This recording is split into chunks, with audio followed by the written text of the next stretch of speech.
하나님 아버지의 말씀 우리 함께 읽고 말씀을 나눕니다. 말씀은 시편 65편의 말씀입니다. 시편 65편 1절부터 13절까지의 말씀, 저 여러분이 한 절씩 교독하시고 말씀을 나누도록 하겠습니다. 시편 65편입니다.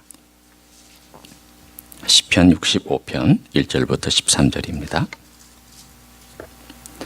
하나님이여, 찬송이 시온에서 주를 기다리오며 사람이 서원을 주께 이행하리이다. 기도를 들으시는 주여, 모든 육체가 주께 나아오리이다. 죄악이 나를 이겨싸우니 우리의 허물을 주께서 사하시리이다. 주께서 택하시고 가까이 오게 하사 주의 뜰에 살게 하신 사람은 복이 있나이다.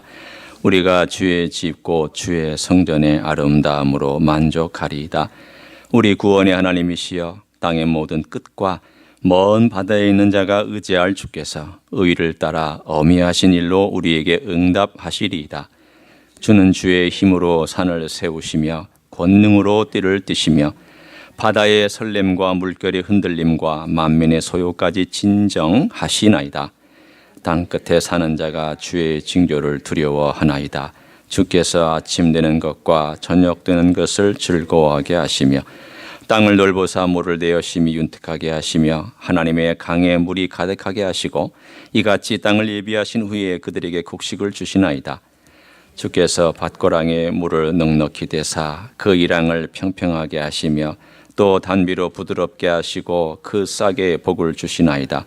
주의 은택으로 한 해를 관씌우시니 주의 길에는 기름방울이 떨어지며 들의 주장에도 떨어지니 작은 산들이 기쁨으로 띠를 띠었나이다. 같이 읽습니다. 초장은 양떼로 옷 입었고 골짜기는 곡식으로 덮였음에 그들이 다 즐거이 외치고 또 노래하나이다. 아멘. 저희 아이들이 어렸을 때에 가끔 이렇게 천둥번개가 칠 때마다 일어나는 일들이 있었습니다. 밤에 잠을 자는데 번개가 번쩍거리고 또 천둥이 치면 갑자기 복도에서부터 다다다다다다 뛰는 소리가 납니다. 그러면 문이 쫙 하고 꽝 하고 활짝 열리고는 두 아이가 다 침대로 팍 하고 뛰어들어서 저와 또 제 아내 사이에서 파고들고는 잠을 잡니다. 그놈들은 새근새근 잠을 잘 자지만 저희 부부는 밤새 뒤척입니다. 이 좁은 자리에 그 두 놈이 와서 사이에서 자고 있으니 얼마나 힘이 들겠습니까? 그러나 이놈들은 전혀 어랑굿하지 아니하고 푹 자고 나서 그 다음 아침 저희들은 새벽 기도 갈 때에 너무 힘이 들어서 어떻게 일어나야 되나 할 정도로 뒤척이지만 아이들에게는 그것이 별로 문제가 되지 않습니다. 생각해 보십시오. 천둥번개 치고 난리법석을 이 바깥에서 치는데 아이가 조용히 복도를 걸어와서 아빠 들어가도 돼요?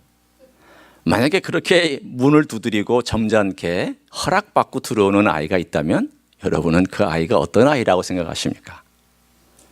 그런 아이는 존재하지 않습니다. 그런 아이는 이웃집 아이입니다. 그 아이는 어쩌면 조카일 수는 있습니다. 그 아이는 어쩌면 다른 집안에서 놀러온 그 아이일 수 있습니다. 내 아이는 그렇게 하지 않습니다. 내 아이는 활짝 열어젖히고 엄마 아빠의 허락도 안 받고 그냥 침대로 뛰어들어 엄마 아빠의 사이에서 잠을 자는 아주 무례하고 아주 불쾌하고 아주 버릇없고 아주 어떻게 생각하면 못된 그러한 일들을 하는 존재가 아들과 딸입니다. 여러분, 아들과 딸에 대해 투자한 거 돈으로 생각하면 얼마나 아깝습니까? 여러분, 수억 정도가 아닙니다. 수억 정도가 아니에요. 제가 이렇게 쭉 목회를 한 20몇 년 하면서 보면 아이가 없는 집안에 그 부부 사는 것을 가끔 봐요. 대부분의 경우는 아이들이 있곤 하지만 아이가 없으면요, 두 사람이 돈을 어떻게 쓸 줄을 모르더라고요. 둘 다 돈을 버는데 그래서 그들이 누리는 게 어떤 걸까요? 그들이 누리는 건 차를 얼마나 좋은 걸 살까? 여행은 어디를 갈까? 때만 되면 우리는 뭘 먹을까? 어떤 좋은 레스토랑 갈까? 이것만 생각하지 아이들을 위해서 쓰는 돈이 없기 때문에 늘 자기 둘만 생각하고는 살아갑니다. 그런데 아이들이 있으면 생각보다 많은 투자가 들어가죠. 그러나 그것을 아깝다고 생각할까요? 아니요. 전혀 아깝다고 생각하지 않고 버릇이 없을 때에도, 때로는 그 아이가 내게 많은 것들을 요청할 때에도 우리는 그 모든 것들을 기분 좋게 받아들이며 베풀어 줍니다. 왜 그럴까요? 사랑 때문입니다. 우리 주님께서, 하나님께서 우리들에게 바라고 있는 자세가 있다면 조금 과장된 우리 아이들의 모습이다 할지라도 그와 비슷한 것일 겁니다. 두렵고 떨리는데 하나님께 안 옵니다. 체면 차리느라고. 걱정하고 근심이 잔뜩 쌓여있는데도 점잠 빼느라고 주님께 안 옵니다. 그런 자식을 주님이 기뻐하실까요? 내가 지금 마음이 그냥 힘들어 죽겠는데 주님께는 올 생각을 하지 않고 있는 그 점잖은 젠틀맨 앤 레이디 같은 그런 그리스도인이 있다면 그것은 사랑을 뭔지 모르는, 윤리와 도덕만을 알고 있는 그리스도인이 아닐까 하는 생각을 합니다. 내가 정말 힘들고 죽겠는데 울지 않는 그리스도인이 있다면 그것은 너무나도 멋진 겉모양만 가진 그리스도인이지 내 속이 주님과 얼만큼이나 밀접하게 맞닿아 있는지를 경험하지 못한 그리스도이라고 할 수 있습니다. 나이에 상관없습니다. 저는 나중에 나이 들면 주님께 그렇게 이렇게 막 힘들어서 막 부탁하고 막 눈물 흘리고 막 두려워 떠는 그런 그리스도인이 되는 걸 생각을 해보진 않았는데 조금씩 나이가 먹어가면서도 여전히 생각하는 길을 그건 아니다. 여전히 하나님 아버지는 아버지시고 여전히 어린아이 같은 모습은 내 안에 있고 여전히 나는 주님께 그렇게 떼쓰고 때로는 우리가 흔히 땡깡 부린다고 하는 그런 것처럼 살아가는 모습들이 참 많이 있구나라고 하는 것을 느낍니다. 여러분, 오늘 우리가 주님과의 관계 속에서 누리는 제일 큰 복이 뭘까? 그 복을 가만히 생각해 보면은 그 복의 중심에는 주님과 함께 누리는 관계가, 그 관계만큼 귀한 복이 없습니다. 자식에게는 엄마와 아빠가 최고의 복이잖아요. 자식이 두려울 때 엄마 아빠의 품이 최고의 복입니다. 자식이 염려할 때 엄마 아빠의 위로가 최고의 복이에요. 오늘 여기에서 말씀하고 있는 그 최고의 복은 사실은 주님이에요. 주님의 그것을 임재라고 우리는 표현하죠. 왜 임재라고 이해할까요? 임재는 그 주님께서 우리와 함께 하신다는 것을 표현하는 신학적인 표현밖에 되지 않아요. 현존이라는 말 쓰기도 하고 임재라는 말을 쓰기도 하고 우리가 또 좀 부드럽게 표현하면 주님과 동행한다라는 말을 쓰기도 하고 다 비슷한 말을 쓰지만 결국은 그 중심이 뭐냐면 주님과 나와의 밀접한 관계, 그것이야말로 최고의 복이라는 것을 우리들에게 말씀합니다. 오늘 65편이 바로 그 핵심을 우리들에게 전달해 주고 있습니다. 너희들 다른 데서 복 찾지 마라. 그리고 모든 복은 무엇으로부터 흘러오는지 아느냐? 복은 가장 중요한 에센스, 핵심, 코어, 이 복의 코어가 있는데 이 가장 중심은 뭐냐? 주님 그분이시고 그분과의 관계에서 흘러나오는 모든 것이 나머지 다 파생되어서 나오는 복이라고 우리에게 말씀해 주고 있습니다. 그렇다면 65편은 그 놀라운 복의 핵심으로부터 흘러나오는 모습이, 주님의 모습이, 주님의 특징이 어떻게 드러나는 것이 복일까라고 하는 것을 우리에게 말씀해 주는데 오늘 본문을 함께 우리가 살펴보기를 원합니다. 여러분 65편을 쭉 읽으면서 여러분이 느낀 점은 무엇입니까? 65편을 보니까 참 좋은 말씀 많네요. 참 축복에 관련된 말씀 많네요. 이렇게 얘기할 수도 있고요. 뭔가 굉장히 축제가 벌어지는 듯한 이미지가 있네요. 그러면 여러분 잘 보신 거예요. 왜냐하면 여기 하나님의 성전에서 머물고 있다라는 것과 그리고 주님께서 온 산천초목을 다 복을 주신다라고 하는 것을 언급하는 이 내용과 그리고 하나님께 내 서원을 이행한다라고 하는 이런 모든 내용들을 우리가 하나씩 하나씩 살펴보고 나면 어떤 결론에 이른가 하면 지금 굉장한 축제가 벌어지고 있는 그 즈음에 전후에 이 시편을 낭독하고 있구나. 시편을 지금 읽고 있으면서 즐거워하고 있구나. 그러나 오늘 이 시편의 내용을 가만히 보면 언제일까? 자, 지금부터 삼지선다형으로, 여러분이 너무 어려워하시니까 사지선다형에서 삼지선다형으로 합니다. 이 시즌이 언제일까? 가장 큰 새 절기를 제가 얘기합니다. 6월절이다. 둘째, 오순절이다. 셋째, 장막절이다. 혹은 뭐 장막절을 우리가 초막절이라고도 얘기하는 장막절이다. 이 셋 중에 어떤 걸까요? 대표적으로 말하면은 봄에 이루어지고 있는 것은 6월절이고, 여름에 이루어지는 것은 오순절이고, 그 다음에 가을에 이루어지는 것은 장막절인데, 오늘 이 계절은 어느 계절이 제일 적당할까? 어느 계절 같습니까? 1번, 2번, 3번 중에 몇 번입니까? 장막절 같다. 예, 다들 웃으시는 거 보니까 대략 그렇게 장막절 같다고 느끼시는 거예요. 거기에 대한 근거는 어디에 있습니까? 8절에 땅 끝에 사는 자가 주의 징조를 두려워하노니 주께서 아침 되는 것과 저녁 되는 것을 즐거워하게 하시며. 이게 왜 그렇습니까? 9절에 땅을 돌보사 물을 대어 심히 윤택하게 하시며 하나님의 강의 물이 가득하게 하시고. 9절 때문에 그렇습니까? 야신의 곡식을 주시나이다. 이것 때문에 그렇다. 네, 오늘 여기 나와 있는 이 사실은 9절부터 13절까지 나와 있는 모든 내용들을 가만히 살펴보면 어떤 것은 봄이고 어떤 것은 여름이고 어떤 것은 가을이네 라고 느낄 수 있는 내용들이에요. 그렇죠? 제가 한번 이스라엘의 달력을 간단하게 설명해 드릴까요? 이거는 캘리포니아 LA 달력하고 비슷합니다. 여러분이 1월, 2월, 3월 생각하지 마시고 이 계절의 순환으로만 생각하셔야 돼요. 비가 언제 오느냐? 비가 겨울 동안에 오는데 11월부터 2월, 3월까지 비가 와요. 캘리포니아 날씨가 똑같아요. 이스라엘 날씨는.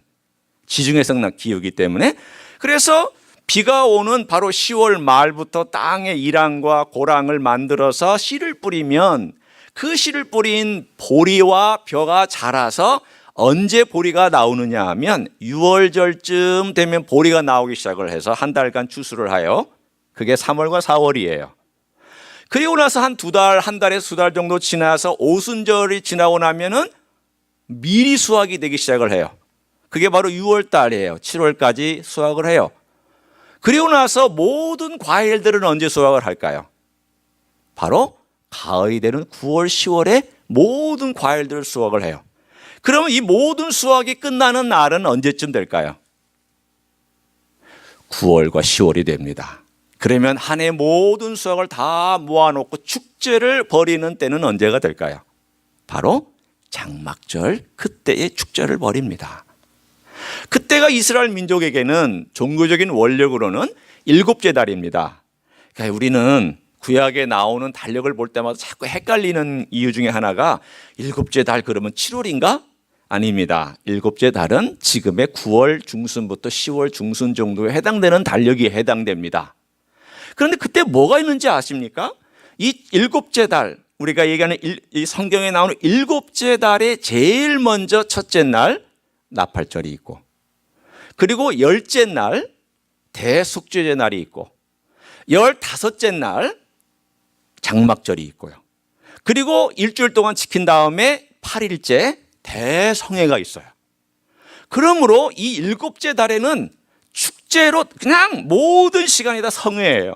거의 한 달 내내 성회가 있다고 얘기해도 과언이 아니에요. 그러면 이스라엘 남자들은 어떻게 해야 될까요? 사실은 만사를 제쳐두고 예루살렘에 올라와서 거의 3주 내내 하나님의 그 예루살렘 성에 머물면서 예배하고 속죄제를 하나님께 드리는 그 장면에 같이 참여하고, 그리고 축제를 참여하는 모든 과정이 오늘 이 65편에 있는 배경으로 등장을 합니다. 자, 지금은 우리가 이제 하나님께서 어떻게 복을 주고 있는가를 보는데, 그런데 의외로 여러분이 2절과 3절을 한번 보시기를 바랍니다. 기도를 들으시는 주여, 모든 육체가 주께 나오리이다. 지금 모든 육체가 주께 나오고 있는데 기도를 들으시는 주님께 기도하고 있는 내용이에요. 뭘 기도했을까요? 3절을 보세요. 죄악이 나를 이겨싸우니 우리의 허물을 주께서 사시리이다. 오늘 여기에서 죄악이 나를 이겼는데 우리의 허물을 주께서 사시는 그때가 어느 때겠습니까? 자, 제가 이미 7월 달에 그 7번째 달에 있는 절기를 다 설명해 드렸어요. 나팔절, 대속죄의 날, 그리고 우리가 얘기하는 장막절. 그러면 용서를 받는 그 때가 언제입니까? 바로 대속죄의 날입니다. 이 대속죄의 날은 이스라엘에게서는 대단히 중요한 날이었어요. 왜 중요한 날이냐면 초긴장하는 날입니다. 1년에 한 번 대제사장이 지성소에 들어가는 날인데, 그때 염소 2마리를 잡아서 한 마리는 거기에 안수를 하고 광야로 내보내서 굶어 죽게 하고 멀리 떠나게 만들어 버립니다. 죄를 짊어지고 간다는 뜻이고요. 한 마리는 죽여서 그 피를 지성소에 들어와서 지성소의 은혜의 보좌 앞에 툭툭툭 뿌립니다. 무슨 뜻일까요? 우리의 죄를 덮어주시고 우리 죄를 깨끗하게 씻어주신다는 뜻입니다. 오늘 여기 나와 있는 이 단어가 바로 그 의미입니다. 여러분이 3절에 한번 보시면 우리의 허물을 주께서 사시리이다. 여기서 이 사한다는 말이 대속한다, 구속한다, 속해주신다. 우리가 찬송할 때마다 나를 대속하신 주님, 또는 구속하신 주님, 내 죄를 속하여 주신 주님, 이 속죄한다라는 이 단어에 사하신다는 단어에는 이 모든 의미가 다 들어 있습니다. 옮겨갔다, 덮었다, 깨끗하게 씻어서 없애버렸다. 이 모든 단어들이 다 이 사한다는 단어 속에 들어 있습니다. 이것은 바로 대속죄의 날, 7째 달 열흘, 그때에 모든 사람들이 조마조마하게 기다리고 있는데, 대사장이 먼저 자기의 죄를 위하여서 황소의 피를 가지고 들어가서 피를 뿌린 다음 나옵니다. 그러면 바깥에서 수종 들고 있는 제사장들이 휴 하고 한숨을 내쉽니다. 왜? 안에서 죽지 않고 살아나왔다는 것은 그 대제사장의 죄가 용서받았다는 뜻이거든요.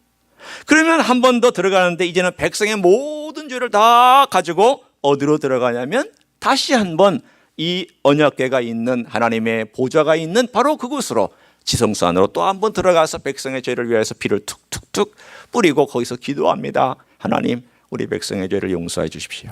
그때 제사장들은 성소에서 기다리고 있으며 레위 사람들은 성전에 뜰에 있고 또 모든 백성의 대표들은 성전 안에 들어와서 조마조마한 마음으로 하나님께 엎드려서 과연 이 대제사장이 살아나오느냐 안 나오느냐, 여기에 모든 관심을 집중하고 있습니다. 용서받은 것을 어떻게 할까요?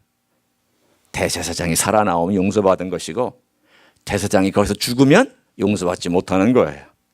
그럼 용서받은 건 뭘 의미하냐면 우리의 1년 동안에 쌓아왔던 모든 죄를 하나님이 용서해 주셔서 이 용서받을 뿐만이 아니라 미래가 보장된다는 뜻이고, 만약에 이 죄가 용서되지 아니하면 미래가 어떻게 된다는 얘기예요.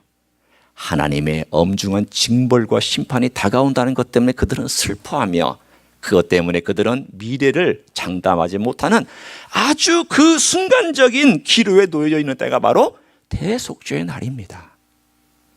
그것이 바로 2절과 3절에 나와 있는 내용입니다. 모든 육체가 죽게 나와서 하나님 아버지 앞에 죄를 고백하고 자기의 죄를 하나님께서 용서해 주시길 위해서 다 엎드려 있을 때 하나님께서 1년에 한 번 대제사장의 피를 뿌리는 것을 통하여서 용서해 주시는 그 놀라운 사건이 오늘 본문 가운데 염두에 두고 노래하고 있습니다. 여러분, 죄 용서는 고백 없이는 이루어지지 않습니다. 회복 또한 용서 없이는 이루어지지 않습니다. 자식이 죄를 고백하지 않은데 부모가 용서한들 회복이 될까요? 안 됩니다. 부부간에도 잘못한 것이 있을 때에는 고백하고 인정을 해야 관계가 회복돼요. 물론 내가 용서를 할 수 있어요, 일방적으로. 그러나 회복은 안 돼요.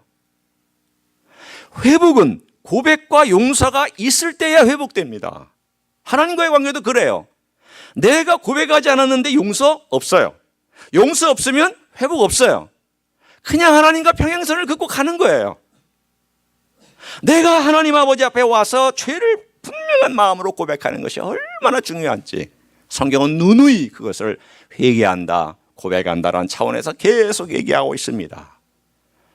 여러분, 이 세상의 원리가 그렇습니다. 우리가 그리스도의 삶을 살아갈 때 내가 뭔가 하나님과의 관계가 평행선을 긋고 있고 깊어지지 않은 이유가 뭘까? 다양한 이유가 있지만 그중에 제일 근본적인 이유는 죄에 대한 고백, 그리고 용서에 대한 감격, 이 두 가지가 빠져 있기 때문에 회복의 기쁨이 없고 즐거움이 사라져 있는 삶이 많이 있습니다. 우리 사회도 그렇습니다. 이상해 보면은 내가 교회 생활을 하다가 누군가가 내가 잘못했다라고 고백하는 이 전에는 이 관계 회복이 안 돼요. 이런 교회에서 많이 그런 거 경험하지 않아요? 내가 그 사람한테 가서 그 사람에게 내 죄를 고백했어요. 내가 미안하다고. 그런데 그 사람이 안 받아들여도 관계가 회복 안 되지만 내가 아이고 이건 뭐 이런 걸 가지고 내가 그 사람한테 가서 고백을 해라고 넘어가 버리면 그 사람과 관계는 계속 평행선을 긋고 오해가 오해를 쌓여서 나중에는 두 관계가 틀어져 버리는, 그래서 완전히 서로 얼굴을 쳐다보지도 않는 그런 일들을 우리는 경험할 수 있습니다. 오늘 주님 앞에서 축제를 벌이기 전에, 예배하기 전에, 하나님을 경배하기 전에 너 죄를 고백하고 그리고 그것을 용서받은 다음 그리고 하나님께 나아오는 것을 오늘 분명하게 이 축제 과정 속에서 말씀하고 있습니다. 나팔을 쫙 불면서 준비해라. 그리고는 대속죄의 용서를 받고 하나님께 죄를 고백하고 바짝 엎드려서 금식하면서 하루 종일 하나님의 용서를 기다리고 있다가 용서를 받고 난 다음에 그 다음 나오는 내용이 4절의 내용입니다. 이 4절이 진짜 오늘 우리가 나누려고 하는 복된 내용인데 한번 4절을 같이 읽어보기를 원합니다. 여러분이 한번 음미하시면서 읽어보십시오. 자, 한번 같이 읽습니다. 시작. 주께서 택하시고 가까이 오게 하사 주의 뜰에 살게 하신 사람은 복이 있나이다. 우리가 주의 집고 주의 성전의 아름다움으로 만족하리이다. 아멘. 오늘 여기를 보면 어떤 사람이 복되냐? 주께서 택하시고 가까이 오게 하시고 주의 뜰에 살게 하신 사람이 복이 있다 그랬어요. 무슨 뜻일까요? 여러분, 선택과 부르심과 그리고 세 번째로 나와 있는 나오게 하심, 나와서 함께 하심, 이 세 가지는 성경에서 누누이 강조하고 있는 가장 중요한 축복의 이야기입니다. 하나님 우리를 선택하셨고요, 하나님이 우리를 부르셨어요. 그래서 하나님 아버지 앞에 와서 하나님과 교제하며 살 수 있는 특권을 주셨어요. 그런데 이 모든 것은 어떻게 해서 이루어진 거냐면 주 예수 그리스도의 대속의 사건을 통해서 우리들에게 이루어졌다라고 성경은 계속해서 누누이 말씀하고 있습니다. 그러면 우리가 하나님과 함께 나아가는 이 놀라운 이야기가 도대체 우리에게 무슨 의미가 될까요? 저는요, 오늘 이 구절과 로마서 5장 1절과 2절을 비교하면서 깜짝 놀랐습니다. 여러분, 로마서 5장 1절과 2절 한번 가서 보시죠. 이 구절과 로마서 5장 1절과 2절은 너무나도 흡사하게 표현된 것입니다. 자, 로마서 5장 1절과 2절입니다. 신약성경 245쪽입니다. 신약성경 245쪽 5장 1절과 2절을 우리가 함께 읽어보기를 원합니다. 신약성경 245쪽입니다. 자, 찾으셨으면 같이 읽습니다. 시작. 그러므로 우리가 믿음으로 의롭다 하심을 받았으니 우리 주 예수 그리스도로 말미암아 하나님과 화평을 누리자. 또한 그로 말미암아 우리가 믿음으로 서 있는 이 은혜에 들어감을 얻었으며 하나님의 영광을 바라고 즐거워하느니라. 아멘. 이 5장 1절과 2절을 한번 보시면, 자, 그러므로 우리가 믿음으로 의롭다 하심을 받았으니, 혹은 얻었은즉, 개역은 그렇게 나와죠. 우리가 믿음으로 의롭다 하심을 받았다는 것이 뭐예요? 속죄받았다는 거예요. 속죄의 다른 측면이 칭의예요. 내가 예수 그리스도의 보혈로 말미암아 용서받았다는 것이 법정에서 드러날 때는 칭의라고 얘기를 해요. 오늘 우리가 나왔던 2절과 3절이 여기 그대로 고스란히 나와 있죠. 그 다음 우리 주 예수 그리스도로 말미암아 하나님과 무엇을 누리자고 나와 있습니까? 화평을 누리자. 이 화평은 뭘까요? 회복된 관계를 말해요. 여러분, 아버지하고 회복되는 것 어렵죠? 보통 아들하고 아버지하고 보면은요, 잘 대화가 안 돼요. 저도 아들이 하나 있습니다. 대학생 아들인데 이 아들하고 대화하려면 굉장히 많은 생각을 해야 돼요. 왜냐하면 내가 엄마하고는 그렇게 그냥 주저리 얘기를 잘 하는데 이 아빠하고는 얘기가 잘 안 돼요. 근데 왜 그럴까요? 특별히 남자들은 보통 대화할 게 많지는 않아요. 대부분의 경우는 그냥 몸으로 대화할 때가 많아요. 뭐 운동한다든가 또는 같이 어디를 놀러 간다든가 혹은 뭐 한국 같으면 목욕탕을 같이 간다든가 뭐 이런 것들로 주로 돼야지 이렇게 말로 대화하기는 쉽지는 않아요. 그런데 거기에 누가 끼면 대화가 쉬워져요? 엄마가 끼면 대화가 쉬워집니다. 여러분 그 경험하세요? 모르겠어요. 여러분은 워낙 또 아들하고 대화를 잘 하시는지 저는 뭐 그건 모르겠지만 제 경험상 저는 아들하고 대화가 그렇게 오래 지속되지 않아요. 보통 한 5분에서 10분? 또 어떤 문제가 있으면 오래 얘기해요. 어떤 주제나 문제가 있으면 오래 얘기하는데 일반적인 내용을 가지고 오래 얘기하는 적 없어요. 그런데 엄마하고 아들하고 대화를 들으면 전화할 때 가만히 들으면요. 애가 샌프란시스코에 있으니까 가끔 전화하잖아요. 그러면 어떻게 이 전화가 계속되냐면 쓰잘데없는 것 가지고 1시간을 얘기하고 있어요. 그러면서 야, 정말 어떻게 저렇게 1시간 동안 얘기할 수 있을까? 제가 전화를 끊은 다음에 그렇게 얘기를 해요. 참 당신하고 아들은 대단하다. 어떻게 별것도 아닌 내용 가지고 1시간씩이나 이렇게 대화할 수 있느냐. 아들이 여기 내려오죠. 아들하고 저하고 대화할 때 엄마가 끼면은요 대화가 풍성해집니다. 오늘 여기에 나와 있는 내용이 바로 그 내용이에요. 우리가 하나님과 회복된 관계를 누리는 것이 누구로 말미암아 된 건지를 보세요. 자, 한번 보세요. 5장 1절을 보세요. 우리 주 예수 그리스도로 말미암아 하나님과 화평을 누리자. 하나님과 회복된 관계, 하나님과 대화하는 관계, 하나님이 품에 가서 얘기하는 관계, 하나님의 얼굴을 볼 수 있는 관계, 하나님과 끊이지 않는 대화를 나눌 수 있는 모든 것들은 누구를 통과하고 누구와 함께 있을 때 가능하냐고요. 예수 그리스도가 있을 때 가능하다는 거예요. 오늘 여기에서 우리들에게 말씀해 주고 있잖아요. 그것이 바로 어디냐면 이 시편에서 명확하게 언급하고 있지 아니하는 예수 그리스도로 말미암아만 빠졌지 모든 핵심적인 내용과 신학적인 이야기는 다 여기 있습니다. 뭘까요? 주께서 택하시고 가까이 오게 하사 주의 뜰에 머물게 하셨다는 것이 뭐예요? 가까이 오게 하셨다는 건 뭐예요? 이제 너와 내가 회복되었다라는 거예요. 너의 관계와 내 관계가 회복되었다는 거예요. 내 하고 싶은 말 있으면 다 해도 괜찮아. 나도 다 할게. 그러면 속에 있는 내용들을 얘기하는, 그래서 속에 있는 모든 내 마음의 사연들과 내 슬픔과 또는 감격과 기쁨과 이야기들을 다 아버지 앞에 다 얘기할 수 있는 그 길이 구약에서는 명확하게 나와 있지 않지만 신약에서는 그게 명확하게 나와 있어요. 어떻게? 예수 그리스도로 말미암아. 예수 그리스도로 말미암아 아버지하고 회복된 관계를 누리고 아버지와 즐겁게 그분 안에 머물 수 있는 축복이 오늘 로마서 5장 1절에 나오고 있습니다. 뿐만 아니에요. 잘 보세요. 또한 그로 말미암아 두 번째 그로 말미암아가 나와요. 그로 말미암아 어떤 것이 나와 있습니까? 우리가 믿음으로 서 있는 이 은혜에 들어감을 얻었으며 들어갔다라는 거예요. 그게 뭘 얘기하는 걸까요? 오늘 여기 나와 있는 것처럼 주의 뜰에 살게 하신 사람은 복이 있나이다. 요 내용이잖아요.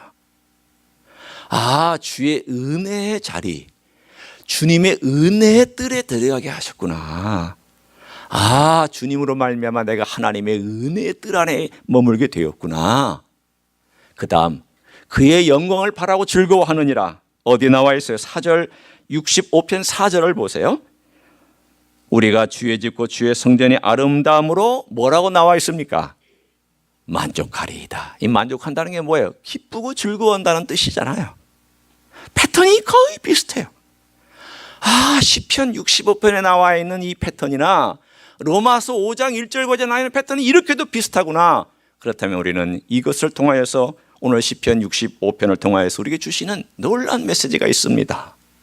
하나님 아버지 앞에 나아갈 때마다 아, 내가 예수 그리스도로 말미암아 나아가고 예수 그리스도와 함께 그 아버지 앞에 머물고 있다는 사실을 늘 의식하셔야 돼요. 예수님 빠진 기도는 헛것입니다. 예수님 빠진 묵상은 도덕과 윤리밖에 되지 않습니다. 예수님 빠진 봉사는 내 영광을 위한 것이고 예수님 빠진 예배는 예배가 아닙니다. 예수님 빠진 회개는 후회일 뿐입니다. 모든 것이 예수 그리스도로 말미암아서 진행되고 예수 그리스도와 함께 진행된다는 사실을 알고 매 순간순간마다 내가 의식하리라는 만큼, 여러분, 우리 삶의 영성은 때로 훈련입니다. 저는 옛날에 이 말을 참 싫어했습니다. 왜 영성이 훈련이냐고. 나 싫어했어요. 왜 그런 줄 아세요? 제가 어렸을 때부터 교회를 다녔거든요. 그러니까 이거 해라 저거 해라 하는 말이 너무 싫었어요. 나중에 크니까 그게 듣기 싫더라고요. 교회 가면 선생님이 이거 해라, 집에 오면 엄마가 이거 해라, 그리스도인은 이거다. 너무 많은 이거 이렇게 해라 이렇게 해라, 이거 하지 마라 하니까 나중에는 이거 하지 마라 이거 하라 하는 말만 들으면은 속에서부터 욱 하고 올라와서 반발하는 거예요. 그래서 훈련이라는 말 참 싫어했어요.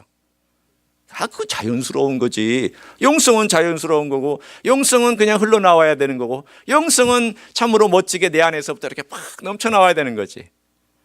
그런데 가만히 보니까 자연스럽게 흘러나오는 것이 훈련 없이 되는 게 없더라고요. 훈련 없이 되는 게 없어요. 여러분, 자녀도 마음대로 그냥 네 마음대로 살아봐라 그러면 그 아이가 정말 기쁘게 성숙하게 자라날 수 있을까요? 아니요. 그렇게 자라지 못해요. 때로는 아이들에게 가이드라인도 줘야 되고요. 때로는 아이들이 잘못했을 때 또 혼도 내야 되고요. 잘할 때는 칭찬도 해야 되고요. 이런 모든 과정을 겪어가면서 아이들이 나중에 그걸 뛰어넘는, 그 율법과 도덕을 뛰어넘는 순간이 다가와요. 아, 그렇구나. 삶은 정말 훈련이구나. 맞아요. 영성도 그래요. 내가 예수 그리스도를 생각하고 예수 그리스도에 집중하는 것도요, 때로는 의식적인 훈련이 필요할 때가 있습니다. 자꾸 주님께 집중하세요. 내가 하루를 생활하다가도 어떨 때는요 24시간 동안에 한 번도 주님 생각하지 않고 지날 때도 있어요. 솔직하게 얘기해 보세요. 여러분, 안 그러세요? 그러세요. 저도 그럴 때가 있는데요. 어떤 때는요 바쁘게 막 어떤 일, 심지어는 교회 일을 막 하다가도 사람 생각하고 일 생각하고 뭐 계획하고 뭐 하다가 예수님 생각을 한 번도 하지 않냐고 24시간 다 지나간 때가 있어요. 그리고 나서 아침 새벽에 새벽기도 딱 인도하려고 그러면 제가 너무 죄송할 때가 있어요. 바쁠 때는 그랬어요. 성도 여러분, 주 예수 그리스도, 그분으로 말미암는 내 삶의 축복과 오늘 본문 가운데 하나님의 임재를 얼마나 강력하게 느끼느냐, 임재를 구하시기 전에 그리스도로 말미암는 임재를 구하셔야 되고, 내가 하나님의 임재로 말미암은 복을 구하기 전에 그리스도, 그분으로 말미암아 내가 그분과 어떤 관계를 누리고 있느냐를 먼저 구하셔야 되고, 그걸 점검하셔야 되고, 그것이 풍성하면 나머지는 저절로 해결될 줄로 믿습니다. 오늘 그 복을 얘기하고 있어요. 거덜난 복을. 저는 오늘 이 물질의 복 이거보다도, 건강의 복 이거보다도 그 중요하지만 더 중요한, 더 핵심인, 가장 본질적인 그 복에 대하여 오늘 이 시편 기자가 얘기하는 것이, 야, 구약의 성도들 정말 깊다. 구약의 성도들 정말 영적으로 뛰어난 분들이다. 무시하시면 안 돼요. 이 구약의 풍성한 영적인 자산을 읽을 때마다 저는 깜짝깜짝 놀랍니다. 아, 부끄럽게 살지 말아야 되겠다. 나는 예수님도 알고 나는 신약도 있고 내 안에는 성령님도 계시는데 구약의 성도들이 노래한 것보다도 못 살면 되겠는가, 이런 생각이 갑자기 들기 시작해요. 구약을 보면 볼수록 더 느끼는 거예요. 과거에는 제가 느끼지 못했던 그런 감동들이 구약과 신약을 비교해 보면서, 야, 이분들이 이미 다 얘기해 놨구나. 바울의 사상이 이미 다 구약에 있었구나. 그 뼈대만큼은 있었구나. 바울이 노래한 내용들이 이미 다 구약 가운데 이미 뭐 완전하게 촘촘히는 아니지만 뼈대나 듬직한 것들은 다 있었구나. 나중에 바울이 주님을 만나고 나서 그걸 다 채워 넣은 것뿐이구나. 맞아요. 오늘 그 놀라운 축복을 얘기하면서 이 시편의 기자가 어떻게 주님께 나아가고 있는지가 1절이에요. 자, 1절로 돌아옵니다. 자, 1절로 돌아오는데, 이제 1절에 이 사람이 하나님 아버지 앞에 와서 기다리고 있는데, 이 본문은 참 재미있는 표현을 쓰고 있어요. 하나님이여 찬송이 시온에서 주를 기다리오며. 말이 좀 이상하죠. 찬송이 시온에서 주를 기다리는, 찬송이 주를 기다린다는 말이 무슨 뜻일까요? 참 웃기는 표현이잖아요. 찬송이 사람도 아니고 주님을 기다린다는 표현도 좀 그렇고, 이게 시적인 표현이라면 우리가 이해가 되지만 이게 무슨 뜻일까? 오늘 이 뜻을 제가 풀어서 설명하면 이런 뜻입니다. 이 본문은요, 간단한 단어로 되어 있기 때문에 해석하는 사람마다 다 달라요. 그러나 이런 뜻입니다. 하나님이요, 시온에서 침묵이 있습니다. 그리고 주님을 찬송할 것입니다. 그리고 서원을 이행할 것입니다. 이런 뜻이에요. 순서로 보면 제가 침묵합니다. 침묵하는데 기다립니다. 그 다음 갑자기 그 침묵이 끝난 다음에 찬송이 터져 나옵니다. 그 다음 찬송하는 가운데 내가 주님께 약속한 그 서원을 이행하겠습니다. 이 모든 것이 언제 이루어지는 건가 하면 대속죄제 열흘째 있었던 대속죄제가 끝나고 나서 11일, 12일, 13일, 14일, 4일 동안의 갭이 있고 15일째 장막절이 시작되는데, 이 15일째 장막절이 시작되기 전에 4일 동안 성도들이 뭘 하냐면 하나님의 말씀을 묵상하는 거예요. 용서받은 기쁨을 하나님 아버지 앞에 간직하는 거예요. 그 모든 것을 어떻게 할까요? 침묵 가운데 하도록 되어 있어요. 아마도 그들은 하나님의 성전의 뜰을 돌고 있을지도 모르고 그 주변에 있을지도 몰라요. 혹은 그가 머물고 있는 장소에서 있을 수도 있어요. 그러나 중요한 핵심 뭐냐면 침묵하고 있다는 거예요. 이 침묵은 묵상을 의미합니다. 아, 하나님이 나 1년 동안 어떻게 축복해 주셨지? 하나님께서 예를 들면 우리 같으면 지난 3개월 동안 어떻게 여기까지 인도해 주셨지? 아, 하나님께서 그때 그렇게 하셨구나. 하나님이 그때 내가 어려울 때 하나님 응답해 주셨구나. 내 기도가 하나님 몇 년 전에 한 기도인데 이때 응답됐네? 하나님께서 어떻게 그렇게 놀라운 방법으로 내 길을 열어주셨지? 아, 이거 놀라운 일이었구나. 그러면서 속으로 이런 기도를 드리는 거예요. 하나님, 감사합니다. 하나님, 제 죄를 용서해 주셔서 감사합니다. 그리고 제 기도를 들어주셔서 감사합니다. 제가 그때 기도하기를, 예를 들어서 제가 5년 전에 한 기도라고 따지죠. 5년 전에 하나님이 이 기도를 들어주시면 제가 이렇게 하겠나이다라고 기도한 그 내용이 있어요. 하나님, 제가 예를 들면 제 삶을 주님께 더 헌신하겠나이다. 또는 내가 하나님께 이런 예물을 바치겠나이다. 제가 이렇게 주님을 섬기겠나이다. 한 그런 서원이 딱 머리에 떠오르고 나서 주여, 그때 제가 한 서원을 이제 갚겠나이다.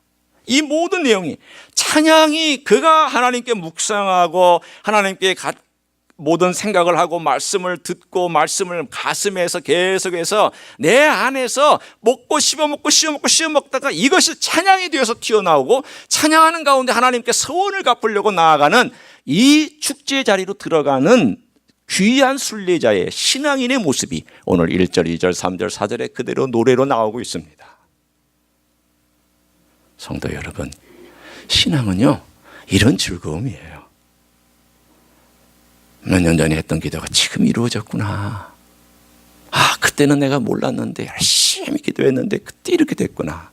제가 언젠가 한번 그런 얘기를 한 적이 있던 걸로 생각해요. 제가 대학교 때 참 위 때문에 고생을 했어요. 여러분 오해하지 말고 들으세요. 제가 너무 인생에 대한 회의와 또 인생에 대하여 뭘 해야 될지를 모르는 것 때문에 막 목표, 인생에 뭘 해야 될까, 어떻게 살아야 될까, 어떤 길을 걸어가야 될까, 또 정말 인생이란 너무 허무하게 느껴지고, 그래서 제 대학 생활은 참 회색빛, 우울한, 그야말로 회색빛과 그런 잿빛으로 가득한 날들이었어요. 여러분, 우울하면 제일 먼저 영향이 오는 데가 위잖아요. 그러니까 위가 탁 하고 고장나더라고요. 한번 고장난 위는 잘 고쳐지지가 않아요. 그래서 이 고장난 위 때문에 주님께 얼마나 많이 기도했는지 몰라요. 금식도 하고, 또는 저는 금식하면 그 다음날 나을 줄 알았어요. 한 일주일 금식하고 나면은 주님께서 그 다음에 바로 8일째 고쳐주실 줄 알았어요. 그런데 안 그러시더라고요. 일주일 금식했는데도 별로 효과가 없어. 더 힘든 것 같아. 당연히 힘들죠. 금식했으니 힘이 들 수밖에. 그리고 나서 회복이 안 되고 여전히 제가 대학을 다녔던 그 기간 동안에 저는 위 때문에 편하게 하루를 보낸 적이 없었어요. 그래서 저는 당신 혹시 젊은 날 돌아가겠냐고 물어보면은 노 땡큐라고 얘기를 합니다. 왜냐하면 나 그런 거 다시 반복하고 싶지 않았어. 물론 그 과정은 저에게는 필요한 과정이었지만 다시 그것을 반복하라고 그런다면 아니 저는 그러고 싶지 않아요 라고 얘기할 거예요. 저는 지금이 좋아요 라고 얘기할 거예요. 그랬어요. 그런데 어느 날 제가 달라스에 있는 신학원에 가서 1년을 보내고, 그 대학원인데 4년이었거든요. 대학원인데 꼭 대학교처럼 길게 그 석사학위까지 뒤에 MDB를 고치고 THM까지 공부시키는 그 학교에 가서 공부를 하는데 제가 1년 동안에는 좀 의식을 했던 것 같아요, 위에 대해서. 근데 2년째 되는 해 어느 날 제가 기숙사에서 음식을 먹는데 아무 걱정 없이 계속 잘 먹고 잘 소화시키고 잘 공부하고 있더라고요. 그냥 깜짝 놀랐어요. 의식하지 못했었어요, 처음에는. 왜냐하면 공부하다 바쁘고 먹고 뭐 또 클래스 달려가고 또 점심 되면 와서 오고 뭐 이런 과정 가운데서 갑자기 내 마음 가운데서 짠하는 그 감격이 내 안에 머무는데 하나님께서 내 기도를 들어주셨구나. 내가 이렇게 내 위에 대하여 신경 쓰지 않고 공부할 수 있도록 하나님께서 내 기도를 들어주셨구나. 제가 그 오랜 동안 4, 5년 동안 기도했던 것을 하나님께서 6년, 7년 지난 처음 기도한 때부터 7년 후에, 한 7년 정도 후에, 처음 기도 때부터 7년이 지난 그때쯤 돼서 하나님께서 제가 했던 그 기도를 응답해 주셨는데 지금까지도 제가 위 때문에 걱정하지 않고 살아갑니다. 제가 한국에서 수술 받았을 때에도 잘 먹었어요. 제가 감사해요. 그러니까 회복이 빠르더라고요. 병원에 주는 음식 꼬박꼬박 먹었습니다. 맛 정말 지지리도 없는 병원밥 꼬박꼬박 먹었습니다. 성도 여러분, 어떤 기도는 시간이 걸려요. 어떤 기도는 그보다 더 오래 걸릴 수도 있어요. 그러나 중요한 것이 있어요. 하나님은 언젠가 들어주세요. 언젠가 하나님은 역사해 주셔요. 이 시편 기자가 4일 동안 생각한 게 그거예요. 여러분, 우리는 바쁘게 살아가지만 적어도 침묵 가운데 하나님이 내 삶을 위해서 뭘 행하셨는가를 좀 볼 때가 있어야 돼요. 그래서 때로는 예배도 좀 빨리 와서 한 20, 30분 안에 내가 하나님 아버지 앞에 지난 일주일 동안 어떻게 살았지? 또 내가 어떻게 하나님께 감사해야 되지? 또 하나님 뭘 이루어 주셨지?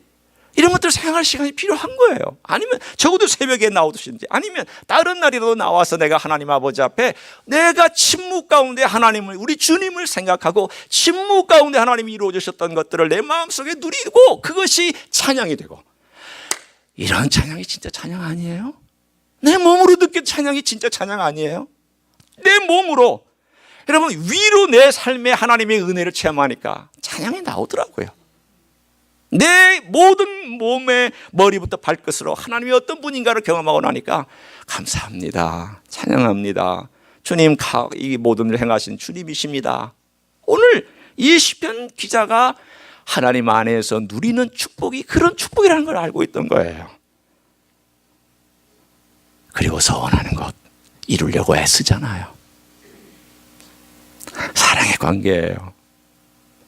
저는 오늘 여기서 먼저 말씀을 마치고, 그리고 5절부터 13절은 다음 주에 하겠습니다. 원래 오늘 다 하려고 했는데 양이 너무 길어서 이 감격이 조금 더 오래 가지는 않을 것 같아서 여기서 저는 마치지만, 여러분, 그러나 제 마음속에 있는 이 감격은 이건 정말 묵상의 기쁨이구나, 이 침묵의 기쁨이구나, 그리고 서원의 기쁨 또한 있는 것이구나. 오늘 주님은 구속자로서 우리를 이끌어들여서 내 앞에 와라, 그리고 나와 함께 머물러라, 그리고 내가 너와 함께 대화를 나누겠다, 그리고 너는 나를 봐라, 나를 보고 너 하고 싶은 얘기 다 해라. 여러분, 잘 들어보세요. 내 모습 이대로 주 받으시옵소서. 이건 좀 틀린 말이에요. 사실은 엄밀하게 말하면 틀려요. 내 모습 이대로 주께로 옵니다, 이건 맞아요. 그러나 내 모습 이대로 주께 받으시옵소서, 이건 틀린 말이에요. 왜 틀릴까요? 내 모습 이대로 틀리면 안 돼요. 죄 용서받지 않은 내 모습 이대로 드리면 안 돼요. 어떻게 드려야 될까요? 주님의 보혈과 주님의 용서와 주님의 은혜가 흐르는 내 몸을 주님께 드려야 돼요. 내 모습 이대로 드리는 게 아니라 주님으로 덮인 나를 드리는 거예요. 주님의 보혈로 덮인 나를 드리는 것이 이것을 바쳐지는 거예요. 그냥 아무렇게나 와서 내 모습 이대로 받으십시오. 아니요, 그거 드리는 자세가 아니죠. 내가 아무런 마음과 준비 안 하고 여기까지 올 수는 있어도 내가 적어도 헌신할 때에는, 내가 적어도 주님께 내 몸을 드릴 때에는, 오늘 여기 있는 것처럼 내가 서원을 이행할 때에는 용서받음의 분명한 확신과 그리고 주님의 은혜가 내 삶 가운데 있음과 예수 그리스도가 나와 함께 그리스도로 말미암아 내 몸을 그리스도에게 드리는 것이지, 내 모습 이대로 아무렇게나 혹은 준비 안 된 채로 드리는 것은 헌신이 절대 될 수가 없습니다. 오늘 우리 주님께 우리의 삶을 이렇게 좀 드리는 걸 연습했으면 좋겠어요. 와서 묵상하고 기도할 때 주여 깨끗하게 하옵소서, 정결하게 씻어 주옵소서. 그리고 주님의 은혜를 집중하게 제가 바라보고 주님 나아가고 주님 가까이에서 그 복을 누리며 이제 한 주간 동안 그 복이 어떻게 다양하게 나타날지를 제가 기대합니다.